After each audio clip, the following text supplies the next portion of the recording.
stay here.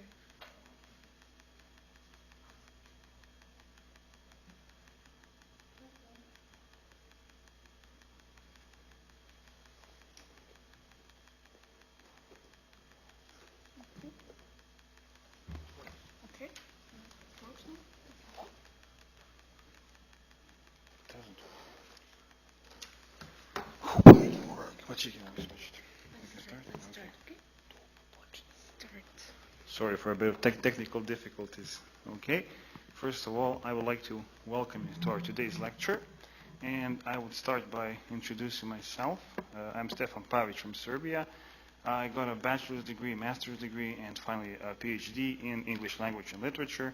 That is English literature. And today I'll be talking about content writing as a profession. And today with me is Maria Jones. She will be my translator. She will just translate roughly what I say. So let's start with the translation part. Thank you. Мы хотим всех вас поприветствовать. Спасибо, что вы пришли на сегодняшнюю лекцию. И наш спикер, сегодняшний гость из Сербии, представился. Его зовут Стефан Пайович, и он получил степень бакалавра, магистра и впоследствии защитил докторскую диссертацию. Английский язык и английская литература – это его направление научной деятельности. И сегодня Стефан подготовил для вас лекцию, которая посвящена теме создания контента как профессии, или, как мы перевели на русский язык его тему, как превратить создание текстов в профессию. И я хочу спросить вас, чтобы нам понимать, насколько хорошо вы владеете английским языком. Сможете ли вы понимать в основном на английском языке? Я буду осуществлять последовательный перевод, в несколько сжатой, вероятно, форме, чтобы те, кто плохо владеет английским языком пока что, могли тоже понимать, что здесь происходит. Меня зовут Мария Джонс. И я буду переводчиком, я буду говорить от первого лица, когда Стефан будет что-то говорить, чтобы вас это не смущало. Спасибо.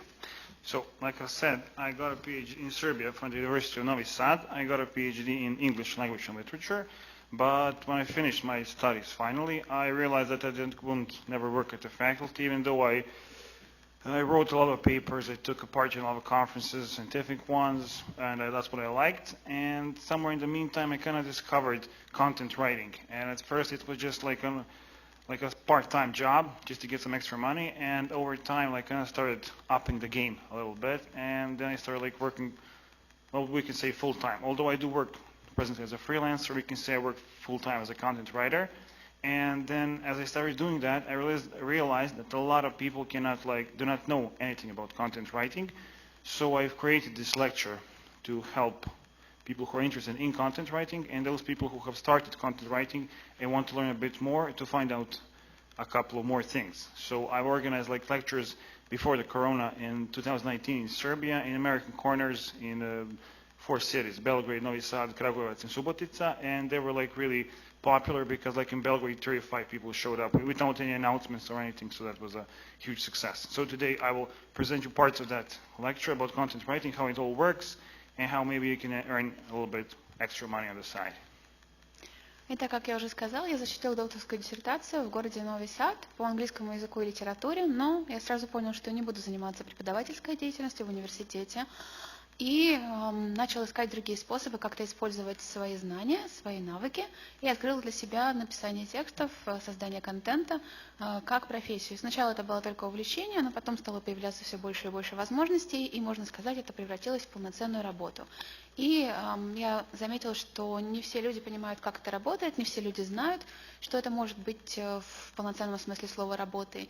И поэтому я подготовила эту лекцию, с которой выступала уже в 4 городах Сербии, в Белграде, в Нови Саде, Крагуевац и Суботице. И тема эта вызвала интерес у слушателей. И, например, в Белграде на лекцию пришли 35 человек. Лекции эти состоялись в американских уголках в разных частях Сербии. И сегодня я хочу представить вам эту лекцию, чтобы у вас появилось представление о том, что такое контент-райтинг, создание контента. Спасибо еще раз. So we can start by defining what content writing actually is. So when you look at ads, maybe in the papers or online, of course, not in the papers, you will see that content writing is often, there are also ads for content writers and for copywriters. So before we say anything, we have to like define what those two are. So basically, content writing, it's a game of tell versus sell. In content writing, you're trying to tell something to someone, so it's like a story writing, and copywriting is basically selling something. So if you like see an ad in the newspapers or on TV, you will realize that's copywriting. They have like a nice slogan, like, I don't know, to sell margarine or milk or whatever, and somebody who is a copywriter wrote that, and usually copywriters are people who finish faculty of economics or who are marketing experts. They usually come from that sphere of life. And when it comes to content writers, in most cases there are people who are really good with language. Those are either fiction writers, people who have finished English studies or just studies about any language, not necessarily English, although English content writing is best paid when compared to writing in Serbia, for instance. But we'll talk about that later. And those are content writers. So basically you're trying to tell a story, and then through telling that story, if you're writing for marketing, you're going to have to put some links, put some ads. We'll see that today. Okay, so this is basically the difference between content writing. It's tell versus sell. Итак, прежде всего, давайте разграничим понятие, чем контент-райтинг, создание, написание контента отличается от копирайтинга, потому что наверняка вы все видели объявления о поиске сотрудников, объявления о работе, требуются копирайтеры. Чем же это отличается от тех людей, которые создают контент и тексты? Разницу можно объяснить двумя простыми словами. Это разница между глаголами «рассказывать» и «продавать». То есть основная задача человека, который создает контент, пишет контент, это рассказать о чем-то, а задача копирайтера – продать что-то, придумать слоган, который будет успешный, и заставит того, кто читает, выполнить какое-то действие, что-то купить или посетить какое-то мероприятие.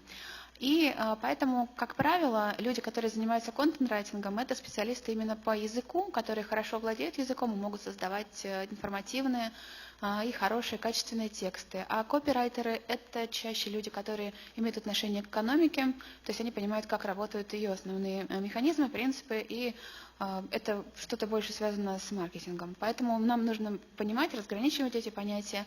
И сегодня в ходе лекции вы еще услышите об этом и можете лучше понять эту разницу. So basically, now we move to content, right? That's what we're going to talk about today. So here's a little picture of those are hieroglyphs, you know, where they are in Egypt. And basically, when you look at a nature show on like Discovery or National Geographic, they're going to talk about the pharaoh. They're going to talk about the people who did this into the wall. They're going to talk about all those people. But they kind of always omit the person who actually came up with the text. There's like a set text and there's symbols. And I think these exact hieroglyphs, I think they were written like 3,000 years before Christ. So content writing is really, really old. Basically, content writing is any form of writing where you need to put text as a content. For instance, on YouTube, we have video content. That's also content writing, but that's like that's video content. So today we're going to focus on written content, like these hieroglyphs or basically like ads on TV or something like that, in some cases. So basically, this is content, and any form of writing which has a purpose is content writing. And in this sense, for instance, writing fiction is not content because fiction has a different purpose. It has like more of an artistic purpose. So just a short note on that. Перед вами египетские иероглифы. Я думаю, что все узнали, что это такое. И особенность их в том, что они несут какой-то смысл, какое-то сообщение, но вряд ли мы когда-то будем способны назвать автора этого текста, этого послания. Но вообще можно сказать, что контент в письменном виде, текстовое сообщение, это очень древнее дело, и 3000 лет назад, 3000 лет до нашей эры, уже такие сообщения создавались. И контент может быть представлен в разном виде, например, на YouTube он представлен в форме видео, но сегодня мы поговорим именно о текстовых сообщениях, которые мы можем читать на сайтах, каких-то объявлениях, которые несут какой-то смысл и какую-то информацию. И в строгом смысле этого слова мы не будем говорить о художественной литературе, потому что это совершенно другой жанр. Мы будем говорить именно о текстах, которые имеют какой-то информативный смысл, какой-то посыл несут информативный. So let's narrow things a little more.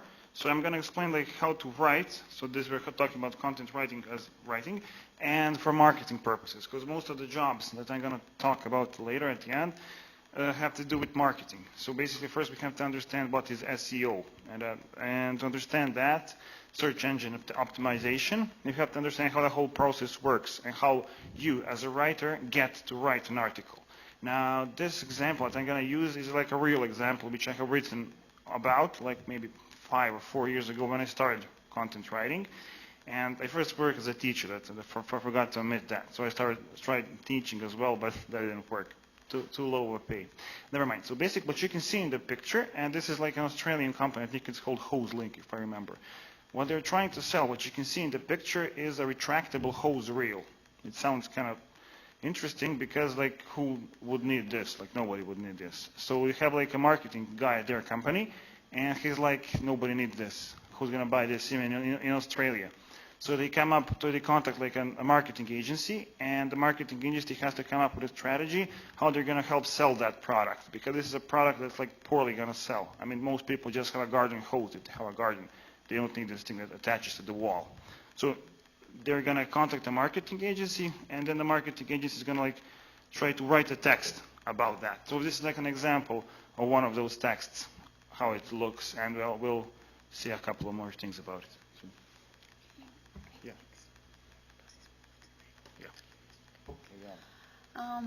Итак, мы еще судим с вами понятия, которыми мы сегодня будем оперировать, о чем мы будем говорить.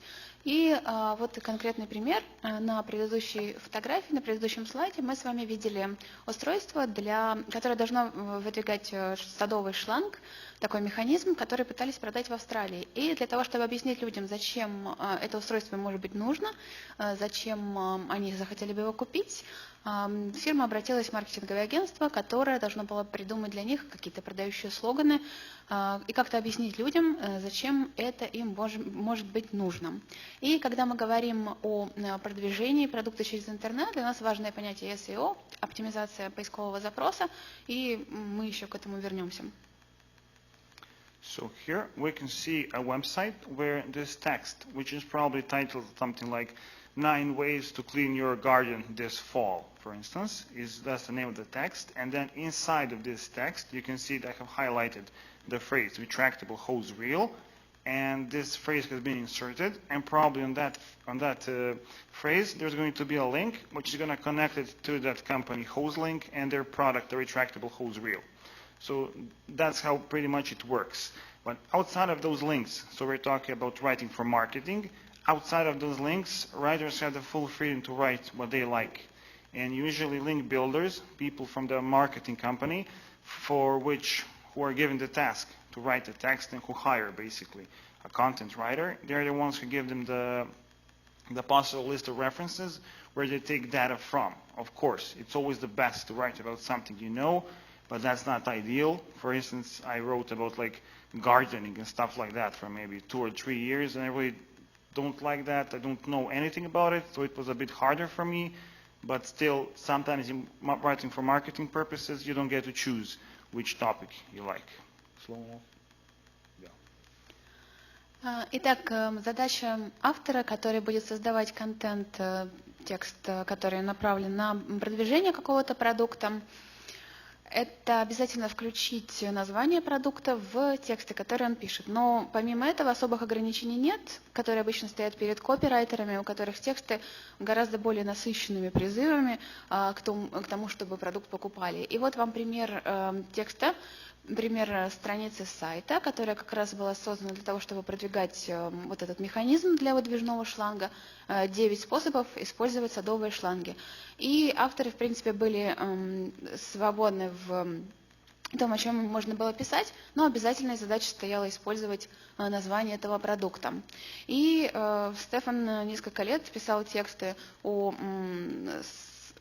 на тему садоводчества, хотя эта тема его лично не интересует, но он должен был ее исследовать, чтобы создавать тексты, которые бы заинтересовали людей, для которых эта тема полезна и для которых может быть актуален продукт.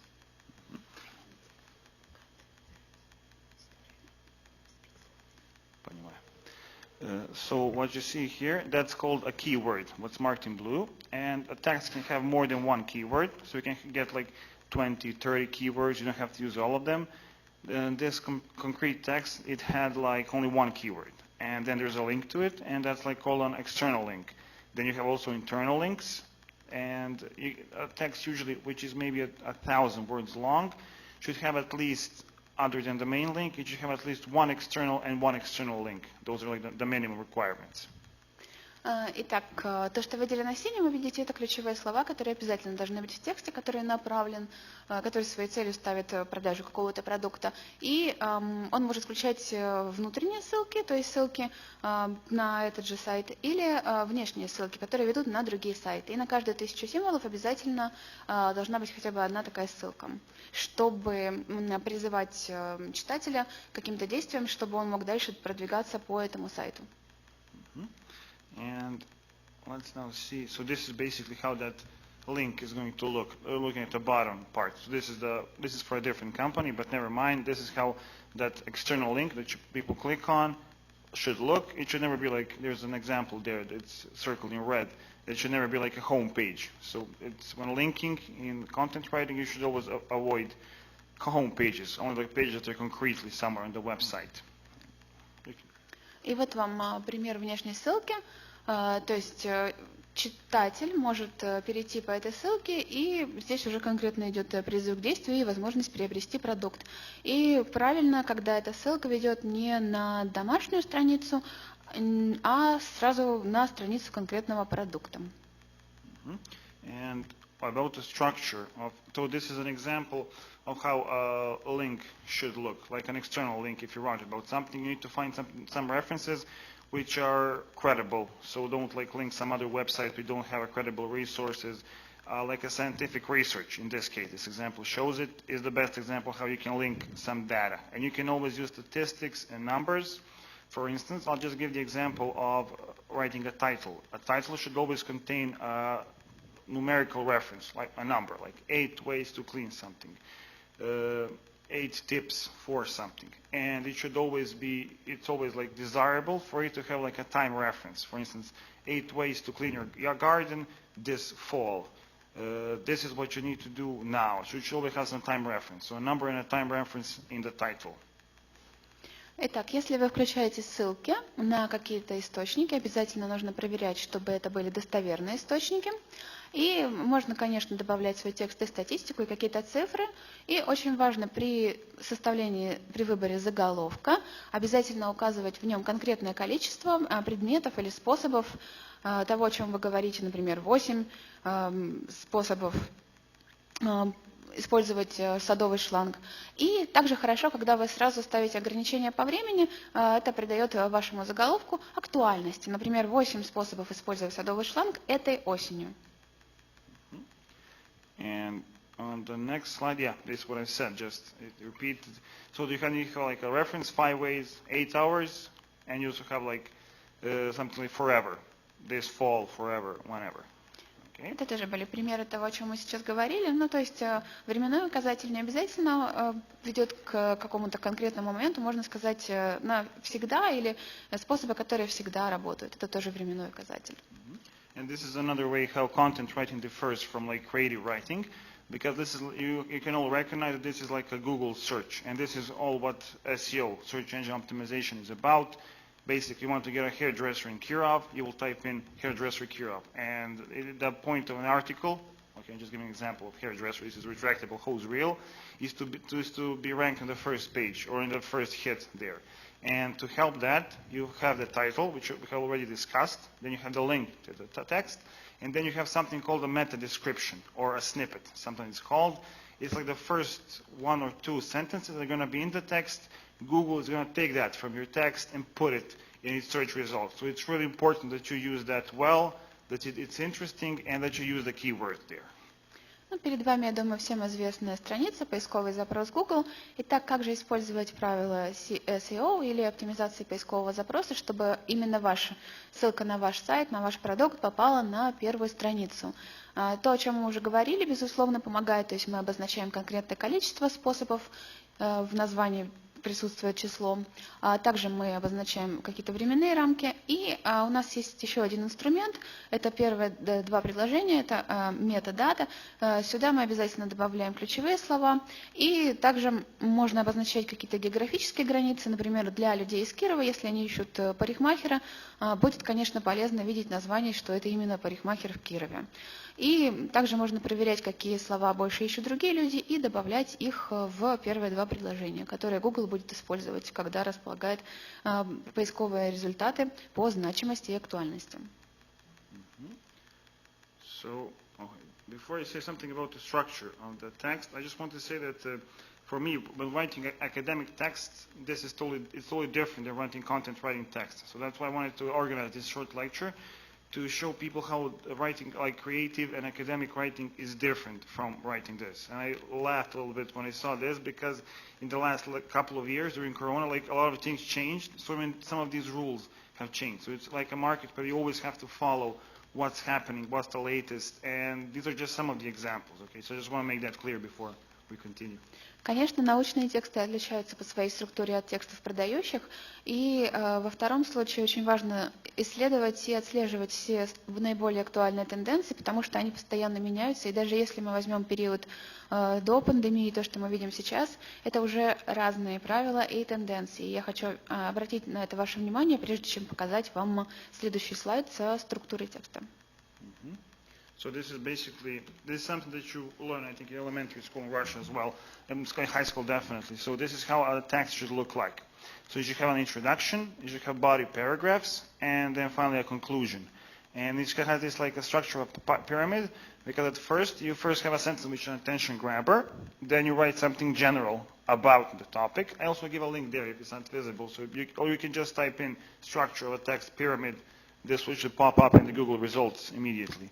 And then in the first paragraph in the middle, you have like a sentence which broadens, which kind of narrows the issue. And then the last sentence is something you write about. Then you have body paragraphs. So to give an example, if you're going about cleaning the yard, you can say you have to pick up the leaves, you have to clean the gutters, and you have to, I don't know, build something in the yard. And then you have the first paragraph, cleaning the gutters, cleaning the leaves, building something. And then you have the final paragraph. The first sentence is summarize what you've written in the body paragraphs. There are usually 3, 4, 5, 6, 7, how many there are. Then you make like a conclusion for everything you've written, and the final sentence is usually something for the future.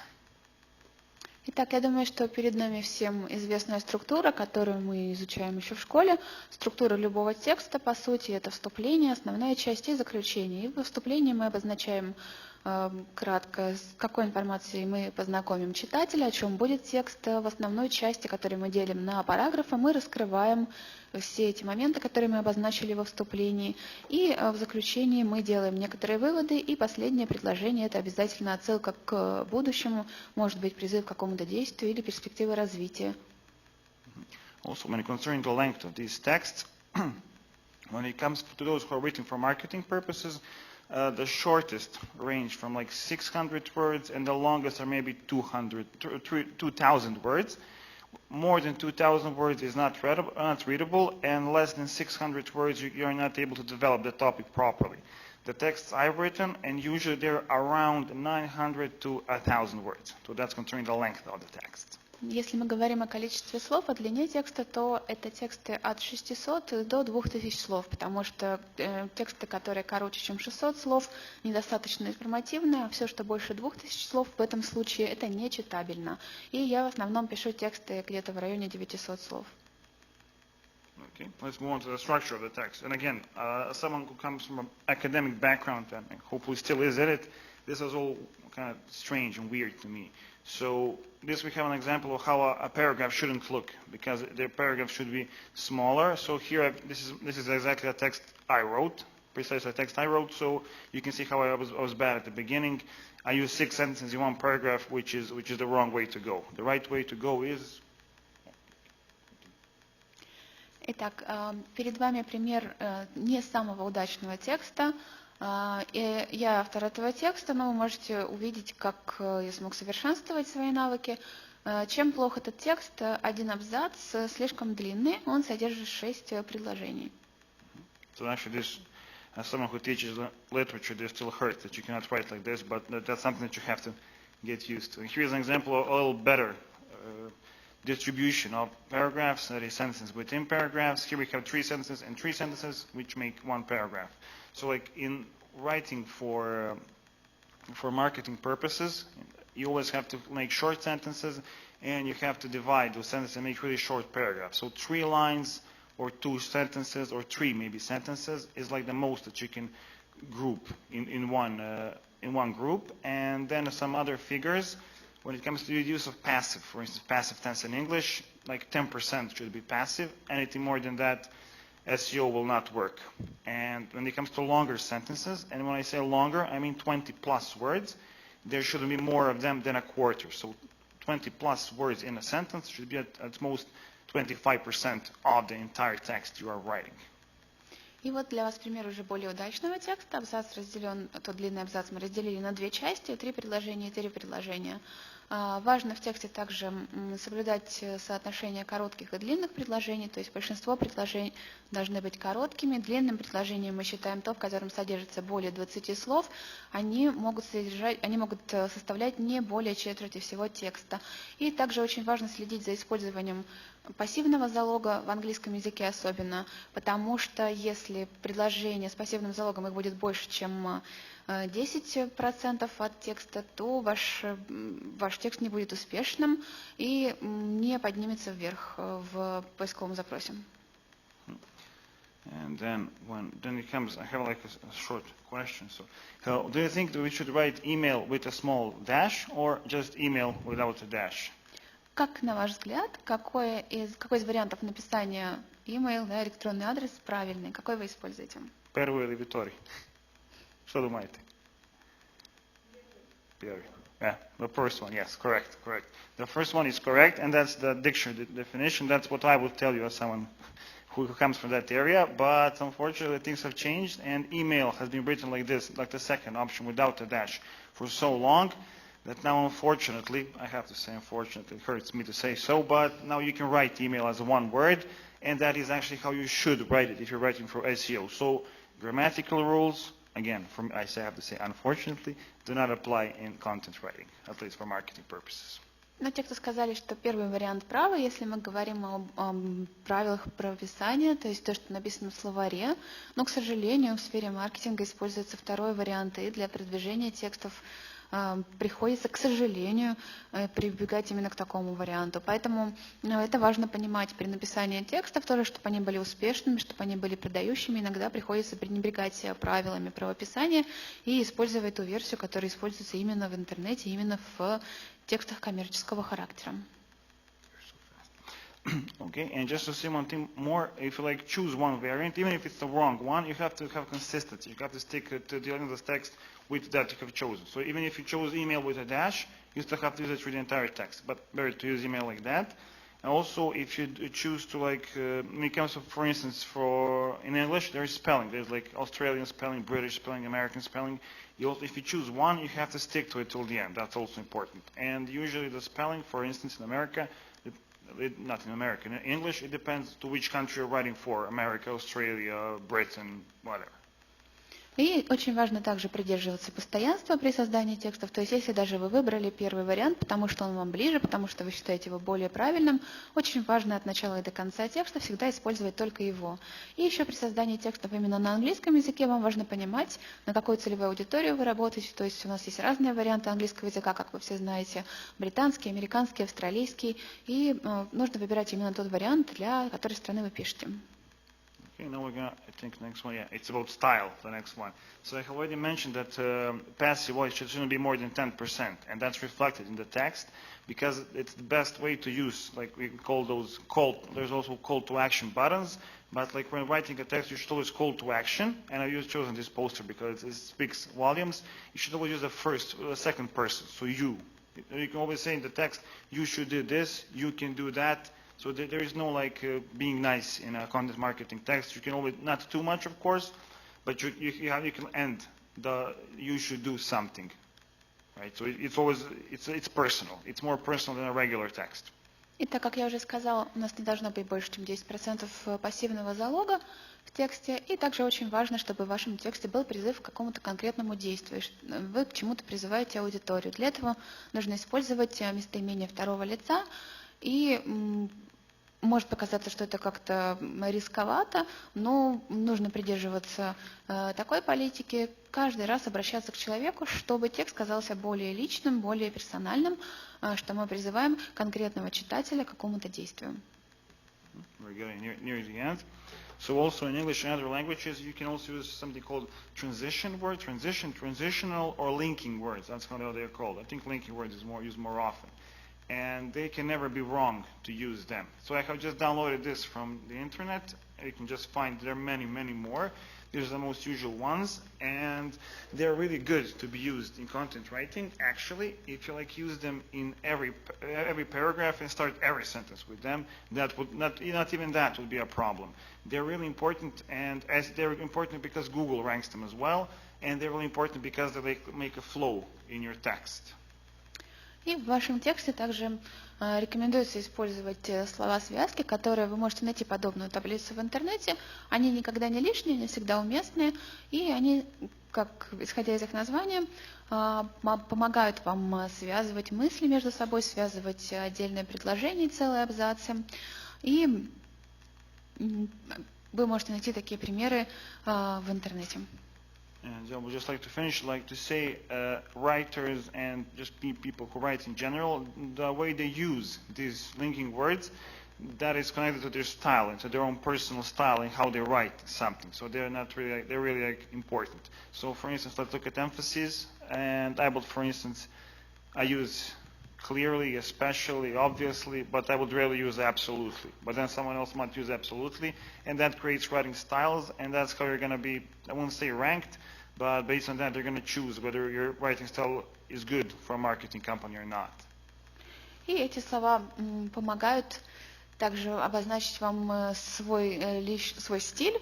То есть какие-то авторы используют какие-то из этих слов более часто, какие-то более редко. И когда компания при наеме того или иного сотрудника на работу смотрит, при выборе человека для написания текстов может тоже ориентироваться на эти слова, какие слова он использует более часто, какие более редко, потому что это такой ваш личный стиль.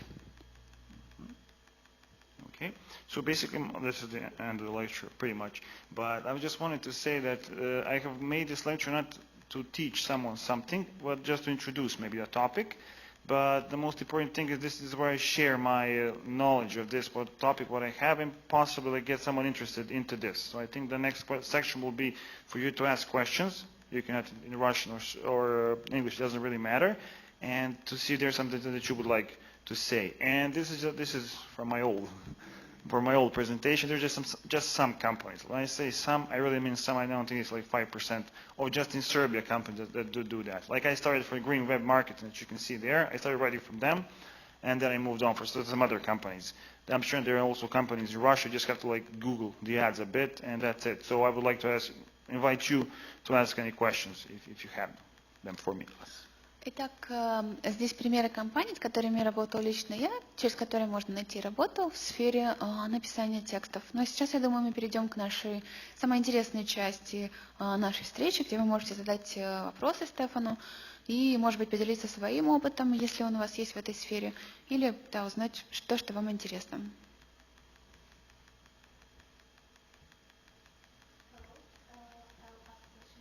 Of course.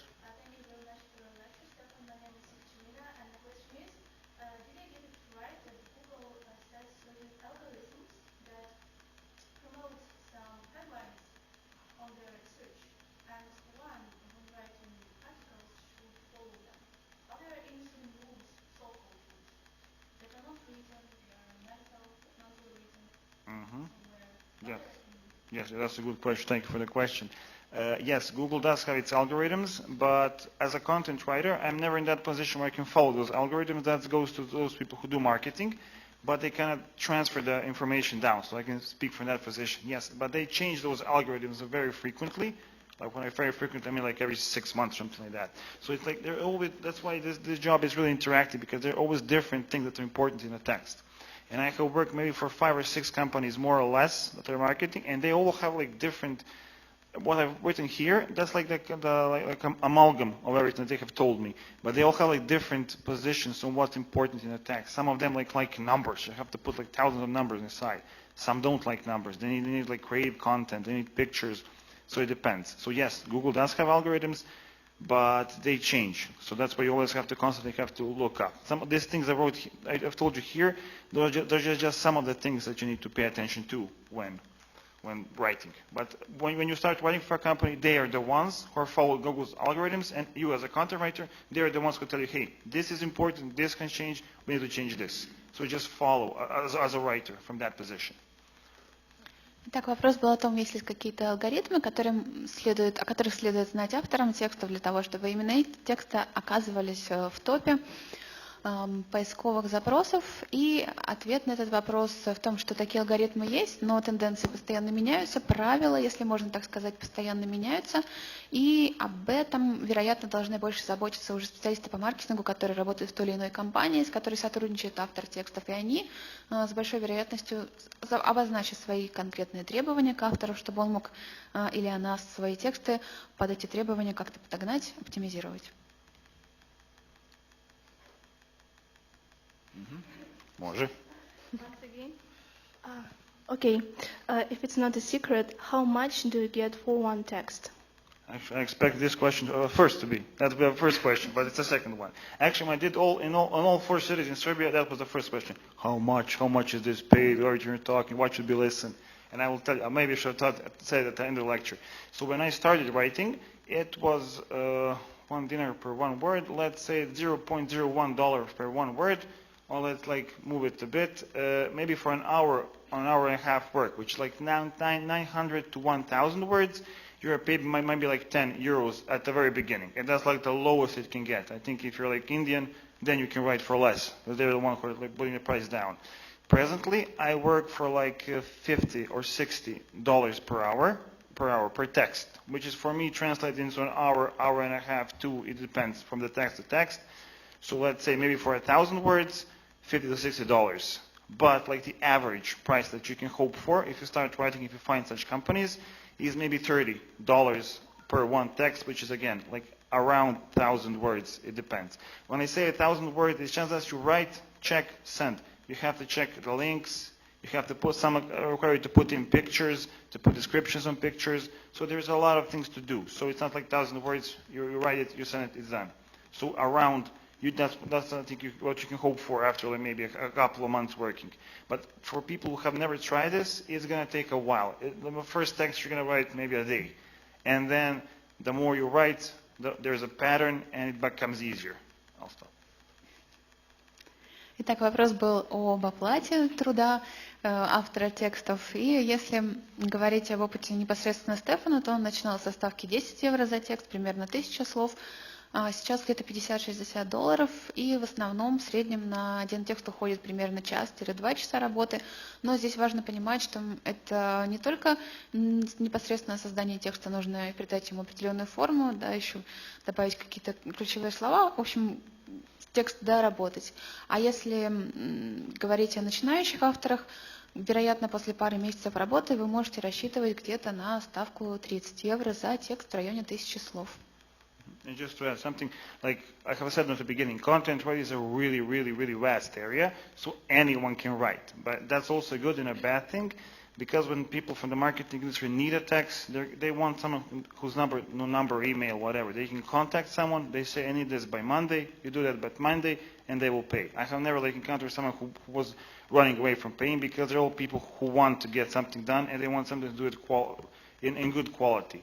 So like that's how you up your game, and just say I will not work for less, and they will accept that, because for them it's not that big of a sum of money. Вообще контент-райтинг — это очень обширное поле для деятельности, потому что есть очень много компаний, которым нужны тексты, и вы можете быть уверены в том, что они заинтересованы в постоянном сотрудничестве с вами, если вы создаете тексты хорошего качества. То есть они за работу обязательно заплатят, потому что они захотят, чтобы вы снова для них писали. И потому что потребность в таких текстах очень высокая, и они заинтересованы в авторах. То есть вы не останетесь без работы, всегда можно найти какую-то компанию для сотрудничества.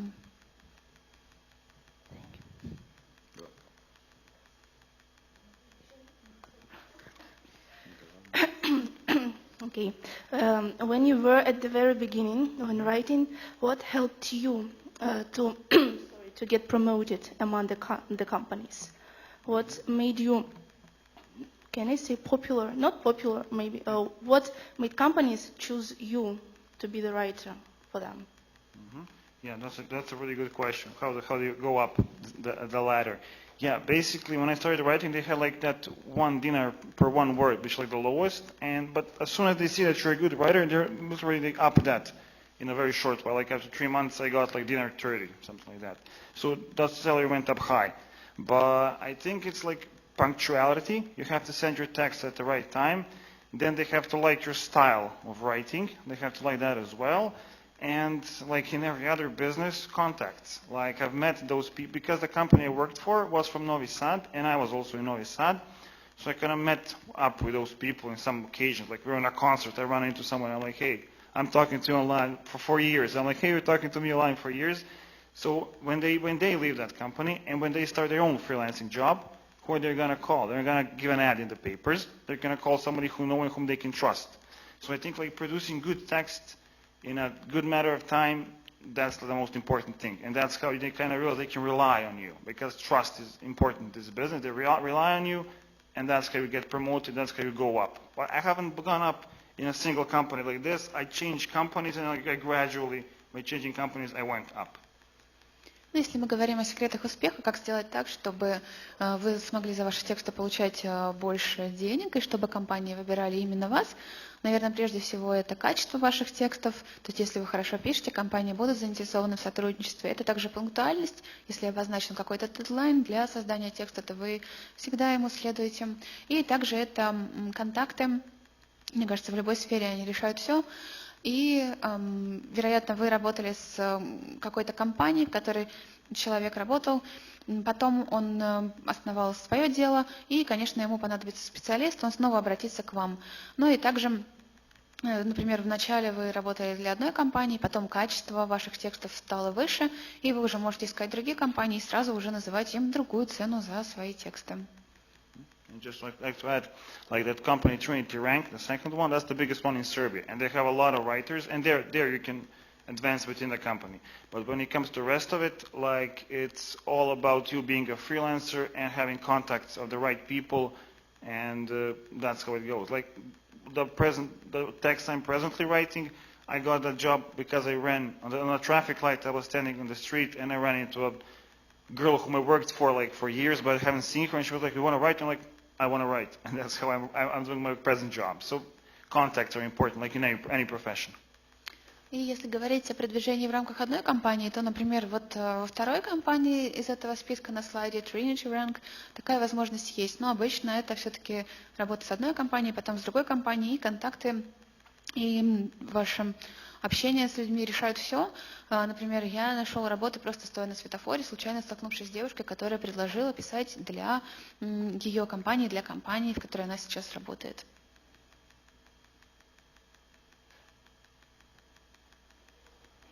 Other questions? One more Feel question. Free. Yes. Okay. Did I get it right that? Did I get it right that you mostly write about gardening? Yes. Mm-hmm. No, that's just one of the topics. Because the company I wrote for, they had a really wide span. That's called they're niches. They're called niches, and you have it's the same in Russian. And they had lifestyle and business. I wrote for both of them, but it just depends on the company. So when you take up this job, you can have just like red topics that you want to write about. So for instance, pornographical industry has a problem finding writers because a lot of people don't want to write about that. Okay, I've never written about that, but I'm just saying, you have to be accepted to write about the topics that you don't know anything about and that don't interest you that much. And once you penetrate that first wall, it will go easier. So topics they can range from anything. Currently, I'm writing about cats and dogs, for instance. I never thought I would do that, but I do it.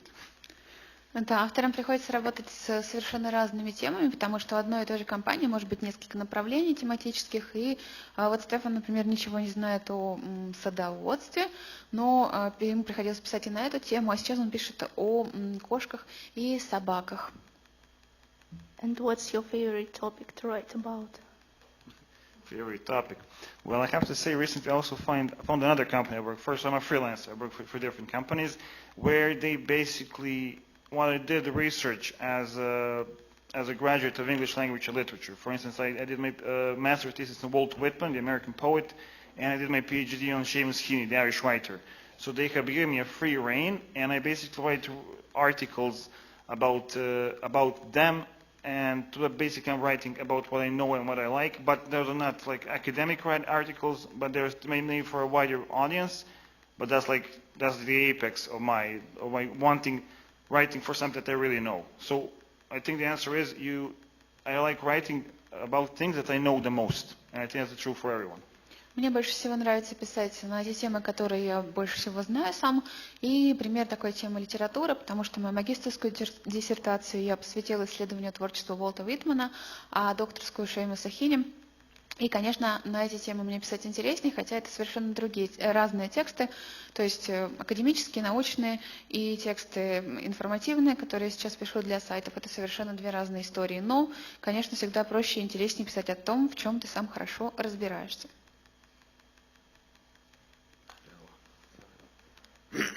Я на английском не скажу.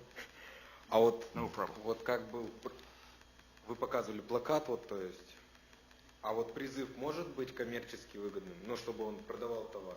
Ой, сказал ни разу. So you've shown us an example of a poster. Okay. Yes, we've seen it. Can you give us an example of like a selling slogan that you use in one of those texts? Or you don't use selling slogans in your That's a really good question. So basically, content writing doesn't involve use of slogans. They're used. I would give examples. Like good examples, like from Serbian ads when they try to sell margarine or something like that. I don't know. But like when you see a TV ad and it's in Russian, English, or whatever language, you have a little slogan which they try to sell you something. But in content writing, the whole point of content writing for marketing purposes is to hide that slogan. So you're just writing a text about something different and then just pop in one link, and that's it. So there is no slogan. You're basically trying to sell it in the text. And somebody gets interested, they read the text, that's how it should work, and they're like, maybe I need this. And they click the link, and they open it. And they hope that that's how they will sell the product. Does that work? I have no idea. I'm not in marketing. But that's the basic concept behind that. So no slogans in writing for content writing. В текстах, которые мы пишем, мы не можем использовать слоганы и прямые призывы к тому, чтобы читатель что-то приобрел, что-то сделал. То есть задача автора таких текстов максимально аккуратно спрятать этот призыв, передать его какими-то другими словами, направить читателя на страницу с товаром или услугой, но сделать это незаметно. Поэтому продающих каких-то слоганов здесь быть не может.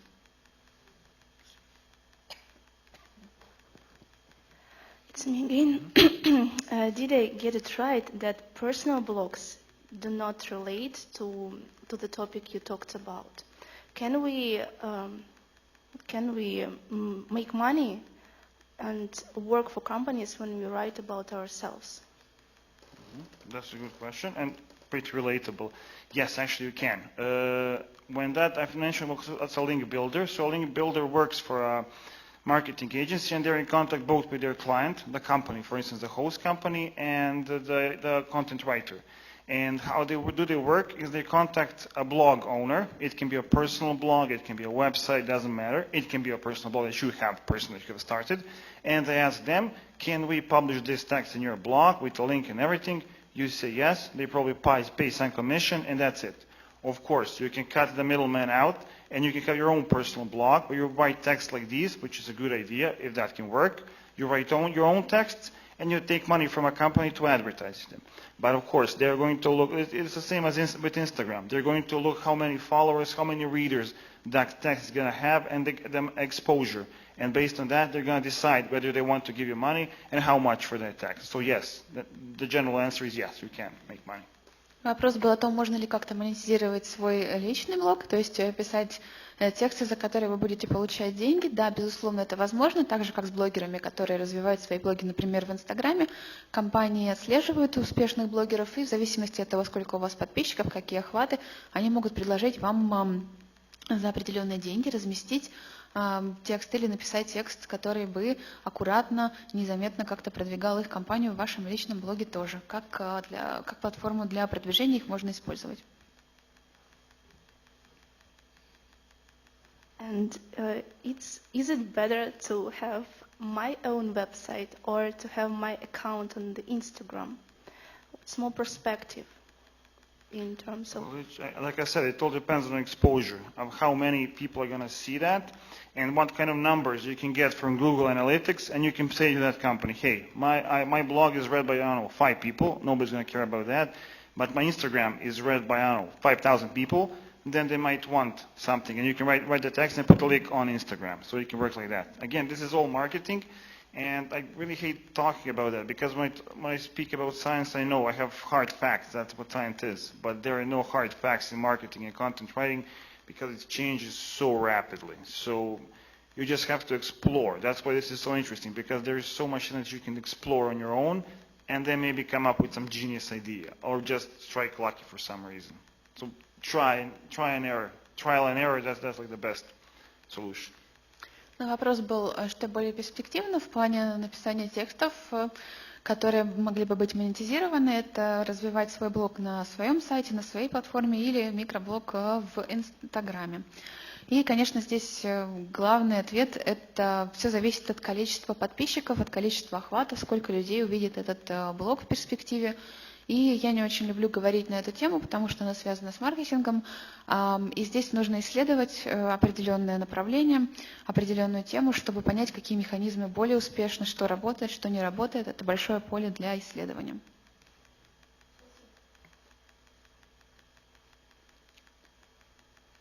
Есть ли еще у кого-то вопросы? У меня. Да. Стефан, скажите, пожалуйста, после защиты своей диссертации вы продолжаете печататься в научных журналах?